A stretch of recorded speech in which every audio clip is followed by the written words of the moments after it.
jawaban ini. Bagaimana caranya ini? Bertanya sini, bersana sana, jawabannya itu aja. Kalau itu jawabannya saya juga sudah tahu duluan. Saya ini kan lulus pesantrenan, ngapain tanya-tanya? Saya pikir sudahlah digenggam sendiri saja. Saya memperhatikan umat kok begini ya. Kerumunan berteriak Allahu Akbar, serang berteriak Allahu Akbar, ini itu dan lainnya. Sepertinya tidak terpuji gitu. Berteriak Allahu Akbar, bom gereja dan lain sebagainya. Waduh. Ini ajaran nih kayak kurang serp di hati saya. Kemudian daripada itu saya lebih baik mempelajari keterampilan aja lah. Saya kebetulan di kepemerintahan itu di bagian teknik radio ya. Teknik radio pancar ulang. Jadi pancar ulang itu kemampuan saya itu dengan radio yang jaraknya 2 sampai 3 kilo dengan bantuan radio pancar ulang itu bisa sampai 10 sampai 30 bahkan ratusan kilo. Dengan link-link yang saya buat dan kebetulan ada akses pada saat itu di atas bukit-bukit, atas gunung, saya membuat BTS ya, buat BTS radio relay dan teman saya semakin banyak. Saya membangun komunitas yang cukup luar biasa, beberapa ratus orang, dan saya juga suka mengutarakan di situ karena saya sedikit-sedikit namanya mengenal namanya ajaran agama, mengutarakan ajaran. Seperti agak penasaran saya kalau tidak belajar membicarakan soal agama, ada kepuasan tersendiri. Tapi saya suguhkan juga pertanyaan-pertanyaan, siapa tahu teman-teman saya bisa menjawab. Ternyata tidak ada yang bisa, tidak ada yang bisa menjawab. Berangkat dari situ, dari apa yang saya tanyakan, saya ragukan dan lain sebagainya. Saya berpikir tahun demi tahun, sudahlah saya lupakan saja ini. Tuhan Maha Tahu, saya pikir. Saya memang ingin sekali ini mengetahui ajaran, tapi yang benar itu yang bagaimana ya? Tapi ke orang-orang yang di luar agama saya kok hidupnya damai, sejahtera. Dari mulai ekonominya, walaupun dia tidak ekonominya maju juga sepertinya damai-damai saja. Dihujat juga di YouTube, di mana dia santai-santai saja, tidak ada seperti serang balas dan lain sebagainya. Sudah ada pertanyaan di situ. Sudah makin tajam pertanyaan saya, tapi saya tidak bisa mengemukakan pada saat itu karena dibatasi oleh pekerjaan saya. Dan disitulah saya ada jadwal pada saat itu hari Sabtu ada jadwal maintenance namanya, jadwal pengontrolan ke dalam situasi perbaikan radio pancar ulang. Jadi BTS radio itu saya perbaiki, bukan BTS HP ya. Kalau BTS HP beda lagi. Ini radio pancar ulang yang halo break itu. Saya melaksanakan maintenance. Setelah melaksanakan maintenance, bereslah semua pekerjaan dan saya turunlah dari bukit itu. Tapi bukan Bukit Mukatam ya. Itu mungkin Pak Bomom tahu kalau Bukit Mukatam. Ini salah satu bukit aja di Indonesia lah. Di Bandung tentunya ada bukit. Selesai saya melakukan perbaikan, maintenance, turunlah. Tiba-tiba nih, ada di kaki gunung yang lagi berkerumun, mungkin ada berapa orang itu ya. Wah, ini ada lagi ngapain nih, saya berhenti dulu itu. Motor saya matikan, saya berhenti dulu, saya amati dari jauh, tapi saya belum menghampiri dia. Tapi cuma saya lihat dari jauh, ada apa ya? Seharusnya di sini tidak ada orang, tapi kok ada yang berkerumun, sekitar mungkin ada 10 orang atau 9 orang pada saat itu, saya lupa.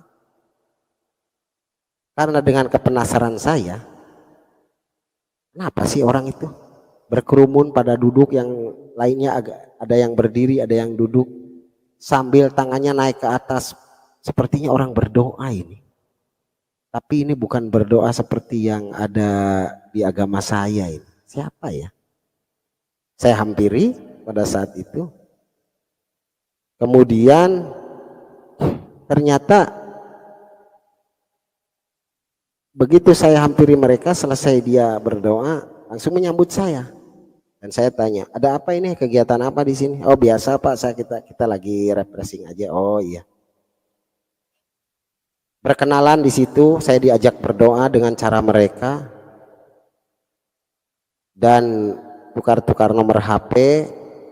Kemudian di esok harinya saya pulanglah dari situ, dari pertemuan yang tidak sengaja itu di sore hari. Dan saya tidak melaksanakan juga pada saat itu maghrib ya, tidak ada air juga karena di kaki gunung. Saya tidak melaksanakan sholat maghrib. Saya pikir nanti aja di kodo lah. Sholat ada di kodo ya. Tapi ya di kodo lah, aturan mainnya seperti itu. Nanti saya sholat di kodo setelah sampai di rumah. Tapi setelah sampai di rumah saya pikirkan, tadi orang berkerumun menyambut baik saya, malah saya dikasih makan, saya disambut baik dengan sopan santun, dengan damai, orang-orangnya kelihatan sejuk, mukanya ceria. Mau sekali saya seperti orang-orang itu. Dan pada saat itu kebetulan pada siang, agak siang ya, pagi menuju siang itu sekitar jam 10, ya telepon saya hari Sabtu seminggu berikutnya. Halo katanya, bisakah saya senang ketemu Anda dan bisakah kita bersaudara dan saling.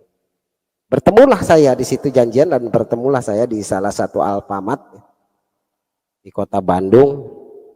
Salah satu Alfamart di kota Bandung. Berceritalah dia tentang, dan memang saya bertanya, apa yang Bapak lakukan itu di sana apa sih sebetulnya? Kok seperti berdoa dan saya juga diajak berdoa gitu. Maksudnya itu Bapak berdoa buat apa? Ya saya berdoa kepada Tuhan, Dia Tuhan yang benar. Sampai ke pembicaraan agak lama, mungkin kurang lebih 1 jam, dia berbicara Isa Al-Masih. Nanti di kemudian zaman ada Al-Masih, yang namanya Isa putra Maryam, yang ditiupkan rohnya dari Tuhannya. Dia membawa surat Maryam kalau nggak salah itu pada saat itu ya. Terus ditambah surat ketiga ayat 45 menambahkan. Nah, maka selesai pertemuan itu saya pulang ke rumah. Tapi pada saat pembicaraan itu saya mengingat-ingat, dia bilang Isa adalah roh Allah, kalimatullah. Sementara roh Allah dan kalimatullah dan Allahnya itu tidak bisa dipisahkan. 3 pribadi yang tidak bisa dipisahkan, seperti matahari dan panasnya.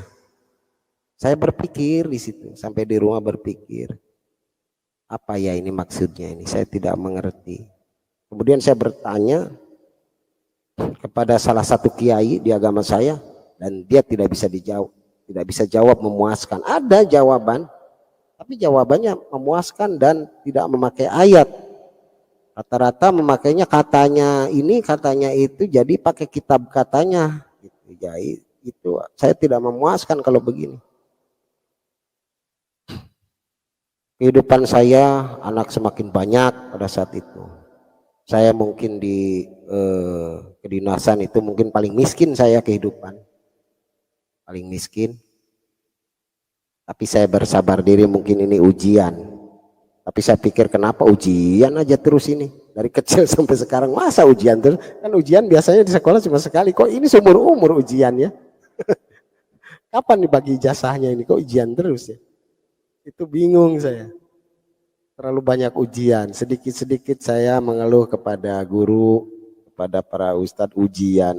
Apa ini ujian? Kapan kita memetik hasilnya ke ujian terus? Rasanya tidak ada damai. Hati ini semerawut, kita memohon tidak didengar. Saya berteriak dalam hati tidak juga didengar. Saya bertanya tidak memuaskan. Bosanlah saya dengan ajaran saya sendiri.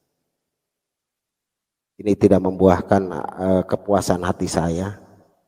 Saya hidup di dunia pun juga tidak ada pilihan, tidak juga kaya. Mati juga belum tentu ada surga, ada neraka belum tentu.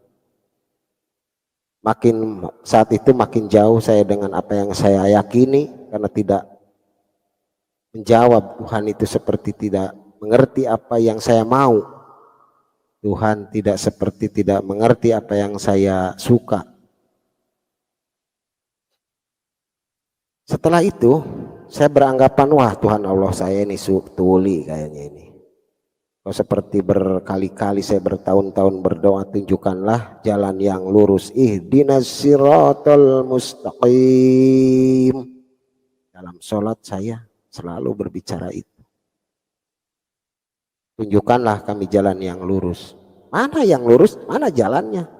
Saya laporan ke para ustadz juga, jalan yang lurus itu bagaikan rambut dibelah 7. Waduh, ngeri banget ini rambut dibelah 7. Satu helai rambut aja sudah tipis. Bagaimana saya bisa berjalan? Waduh, gawat ini. Jawabannya rambut dibelah 7. Itu ustadz itu yang menjawab, tapi saya tidak akan sebutkan ustadznya ya. Yang jelas masih hidup sekarang. Masih ada HP-nya, nomor HP-nya juga saya bisa dicek. Itu jawabannya, jalan yang lurus itu sirotol mustaqim itu adalah rambut dibelah 7 katanya. Ini dari mana itu kitabnya? Kitab katanya. Aduh ini. Jadi katanya ini, katanya ini, katanya ini, katanya ini. Kalau saya analisa nanti ujung-ujungnya tidak ada lagi katanya iblis dari sana. Mungkin begitu mungkin ya.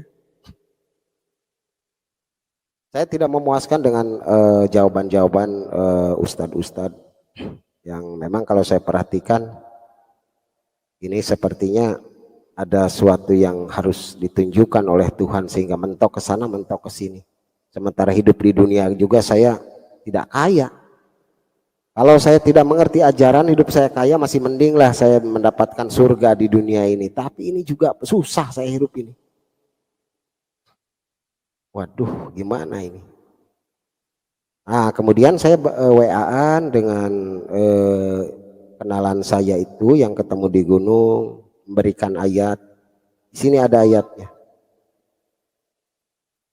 Saya tidak bisa Pak membaca Injil, Taurat, karena itu sudah dipalsukan. Satu itu, yang nomor 2, Injil itu sudah tidak asli. Yang aslinya itu adalah ucapan Isa Al-Masih, itu asli. Saya bilang begitu.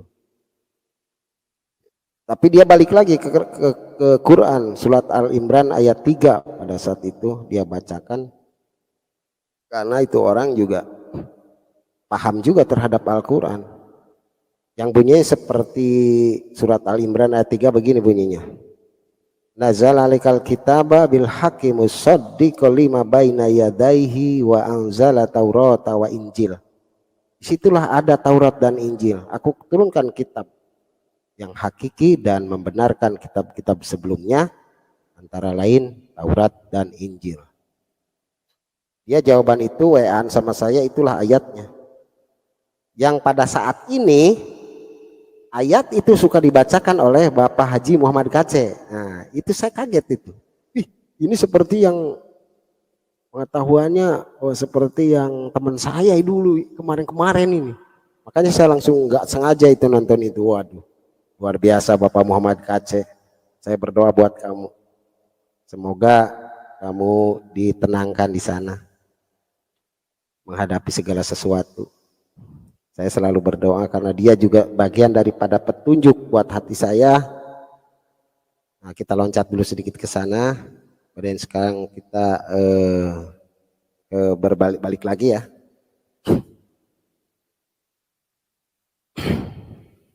Saya bertemu lagi dengan orang itu di satu kafe ya. Di satu kafe, saya tidak sebutkan kafenya, dan bertanya seperti ini. Karena dia memberikan ayat, kelak kemudian akan ada namanya hakim yang adil. Tenang aja Pak, katanya. nanti akan ada Ratu Adil, akan ada Sang Hyang Piningit, akan ada Ratu Adil, Sang Hyang Piningit. Saya bertanya, siapa itu Sang Hyang Piningit itu, Ratu Adil? Yaitu Isa Al-Masih. Isa Al-Masih adalah penyelamat. Bagaimana bisa menyelamatkan kita sementara dia seorang nabi? Tidak, Pak. Bukan nabi. Dia seorang yang diberkahi, seorang yang diurapi katanya. Apa itu urapan itu? Urapi itu apa? Kata. Saya belum mengerti pada saat itu. Dan beberapa kalinya saya bertemu, dia membawa temannya yang namanya juga saya tidak akan sebut ya. Ada temannya dia yang bisa menjelaskan tentang masalah Isa Al-Masih, dan kemudian dia bertanya dalam pertemuan itu, tahukah kamu Isa? Saya tahu Isa Al-Masih adalah nabi. Coba dibaca surat As-Sajdah ayat 5. Tuhan, yang artinya Tuhan pernah turun ke bumi dengan sekian waktu lamanya, kemudian setelah urusannya naik kepadanya, Tuhan kembali lagi. Apa? Nah, di sini sebuah PR yang kita rujuk ayat ini sebagai bahwa Tuhan pernah turun ke bumi, bukan Tuhannya yang turun ke bumi, tapi dia berupa roh Allah. Roh Allah katanya turun pada saat itu menjadi manusia. Kalau roh Allah menjadi manusia, ini namanya teknologi Tuhan namanya. Teknologi Tuhan yang tidak bisa kita pikirkan. Dia mempunyai teknologi sendiri yang kadang-kadang kita juga tidak bisa menerima dengan teknologi keterbatasan kita. Sementara dia tidak terbatas dengan ruang dan waktu. Dia bilang begitu, kemudian dia membahas surat 43 ayat 63. Sesungguhnya Isa Al-Masih mengetahui tentang hari kiamat, dan inilah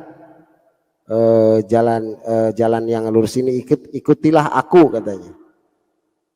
Saya baca itu surat 43 ayat 63. Oh iya benar, kita harus mengikuti ini Isa Al-Masih.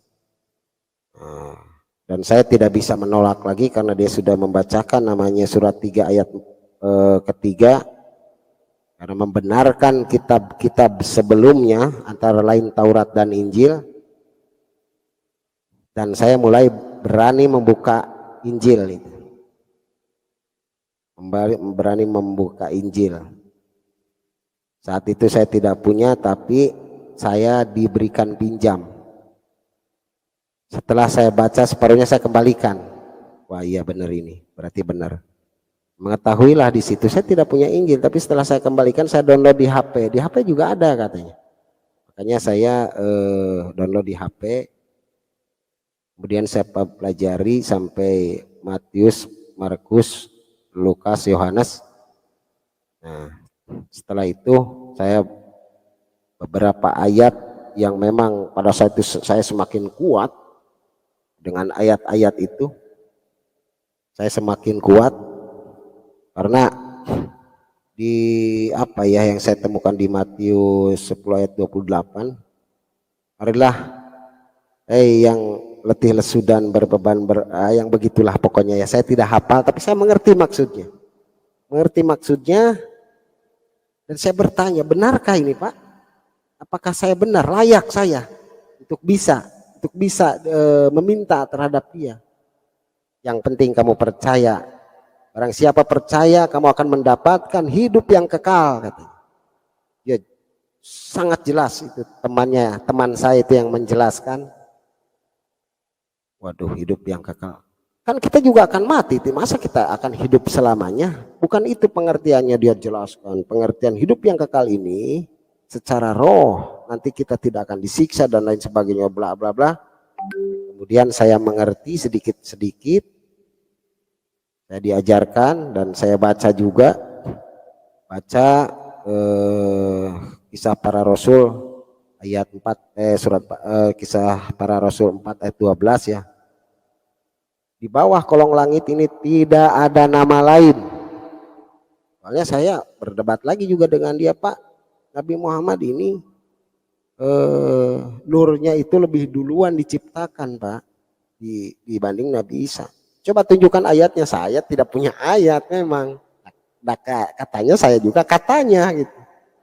Kalau mau buku beli hadis, jangan kan buat buku beli hadis, buat makan aja susah saya, nggak bisa.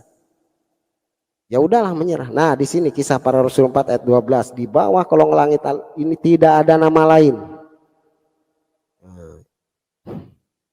Aduh apa ya? Tidak ada nama lain yang olehnya kita dapat diselamatkan. Begitu ya bunyinya ya. Pokoknya itulah di bawah kolong langit. Saya bilang, serem banget ini ayat nih. Di bawah kolong langit. Tidak ada nama lain, cuma satu itu. Pribadinya cuma satu itu. Wah, gila bener ini ayat itu. Saya sampai stres Pak mengimani ayat itu. Terus ayat Yohanes 14 ayat 6, akulah jalan dan kebenaran dan hidup. Tidak ada seorang pun yang datang kepada Bapa kalau tidak melalui aku. Wah ini gemboknya sudah 2 kali, sudah nggak bisa saya goyang ini. Saya sangat meyakini tentunya dengan 2 ayat yang dia berikan terhadap saya, dan saya memang membuktikan membaca sendiri di Alkitab digital itu dari HP. Dan HP saya juga cinit-nit, kadang-kadang buat Alkitab itu muternya lama banget ya, HP jadul lah, beli-beli bekas gitu pada saat itu.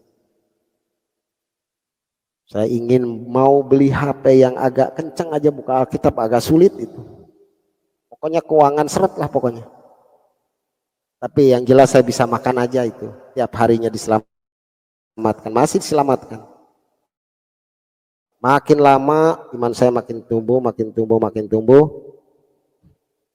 Sehingga saya ada sedikit problem. Ada problem di situ. Problem dengan keluarga karena iman saya sudah berbeda. Saya disangka Kristen lah, disangka Katolik lah, ya pokoknya yang disangka yang tidak seiman dengan dia. Kalaupun saya suguhkan ayat Al-Quran mengenai Isa Al-Masih, kesaksiannya di sini dalam Al-Quran sangat banyak sekali saya baca, dia tetap tidak mau mendengar. Ya sudah saya putuskan, di samping juga ada masalah pada saat itu, ya saya putuskan pergi aja lah dari situ. Tapi tidak untuk selamanya saya pergi meninggalkan dia, saya akan kembali ke anak-anak saya. Pada saat suatu saat dia mempunyai bantuan atau dia akan ikut kepada saya kalau dia sudah mengerti apa itu Tuhan. Sementara ini saya pergi saja. Nah di dalam perjalanan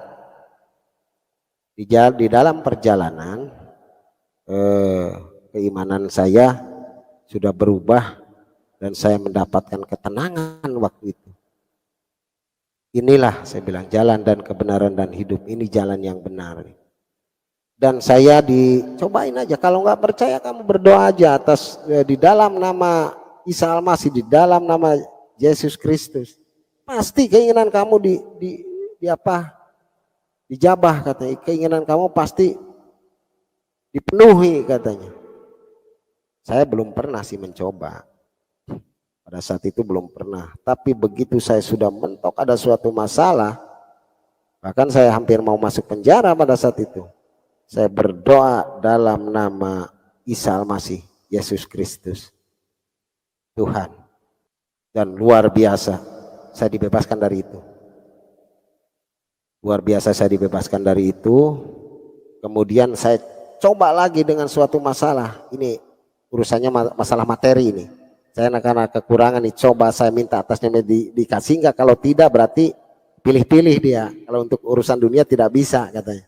Saya pikir begitu, ini urusan dunia coba saya minta rezeki nih. Saya berdoa dalam nama Isa Al-Masih, aku memohon kepadamu sesuai janjimu, kesusahan materi ya. Saya berdoa atas nama Isa Al-Masih pada saat itu karena saya belum begitu akrab dengan namanya Yesus Kristus itu, belum terbiasa itu dengan gramatika bahasa Yesus Kristus itu tidak begitu biasa, jadi saya memakai Isa Al-Masih saja karena memang menurut saya memang pribadi yang sama, tapi ada juga menurut yang lain itu pribadi yang berbeda. tapi saya menganggap itulah pribadi yang sama. Saya berdoa atas namanya. Tiba-tiba tidak sampai 1 hari, Pak. Hitungan jam itu sudah terlaksana. Wih, dahsyat bener ini. Luar biasa ini. Wah ini bawa saya menggebu-gebu. Nah mulai dari situ walaupun saya belum mengerti tentang masalah Injil. Saya sambil belajar perlahan-lahan. Saya menyuarakan itu. Wah dan puji Tuhan Pak. Setelah menyuarakan itu.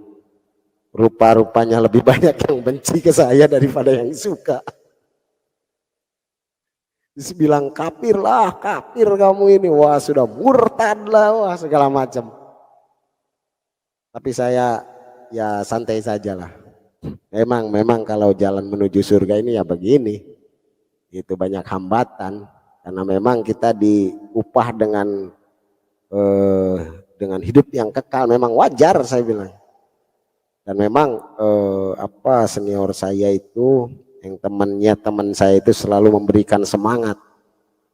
Udah bersemangat saja, tidak ada Tuhan lain, tidak ada 2 Tuhan yang benar, cuma 1 katanya. Ya sudah, saya berdiamlah di sini. Kemudian tanpa disengaja,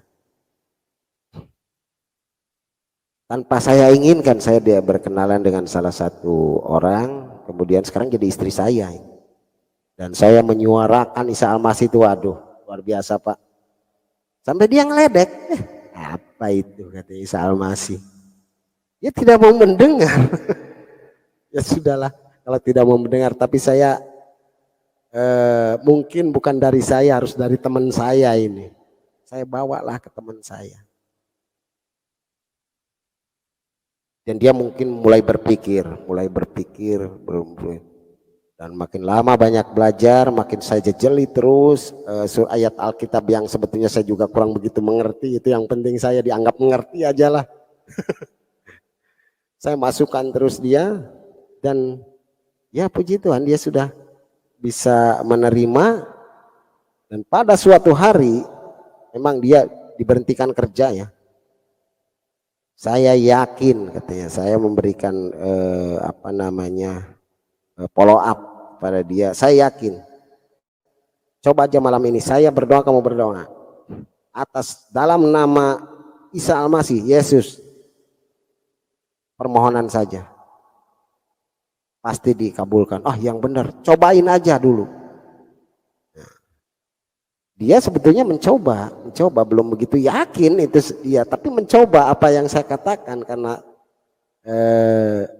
saya menyuruhnya seperti itu. Dia coba, ternyata dalam keadaan tidak serius juga, ternyata besoknya langsung dipanggil kerja Pak. Wah luar biasa pokoknya. Wah menakjubkan pokoknya. Wah di situ saya terheran, wah luar biasa. Isa Al-Masih ternyata. Tapi waktu saya di sana dengan keyakinan lama kok susah sekali saya ini. Bukan sekali 2. Ya ini dahsyat sekali ini. Hitungannya tidak hari ini. Itu hitungan tahun-tahun. Belum tentu juga kita sampai sekarang juga tidak terlihat. Tapi ini hitungan hari. Dan bukan hanya itu, bukan hanya materi, bukan hanya damai dalam hati, dan banyak lagi persoalan bisa diselesaikan pada saat itu. Dan saya memutuskan untuk di dalam pekerjaan saya juga memang banyak yang menghujat saya. Wah murtad katanya, awas itu si bapak si murtad itu katanya. Wah, luar biasa pokoknya tante. Sampai saya ya begitulah, ada sedikit masalah di keluarga, dan saya nampaknya keluarlah dari rumah itu. Keluar bukan berarti tidak bertanggung jawab, tapi saya mencari solusi dan mencari Tuhan yang benar. Dan saya keluarlah dari kerjaan itu dan pensiunlah saya, pensiun muda ya, tapi dengan hormat. Pensiun dengan hormat, saya diupacarakan pensiun lah. Saya menganggur lah sampai sekarang. Tapi tidak masalah, Tuhan memberkati saya. Mudah-mudahan teman-teman juga, ini kesaksian saya tidak buat-buat, ini yang sesungguhnya, yang sebenarnya. Beberapa kali saya bersaksi di hadapan teman juga ya bunyinya sama seperti itu.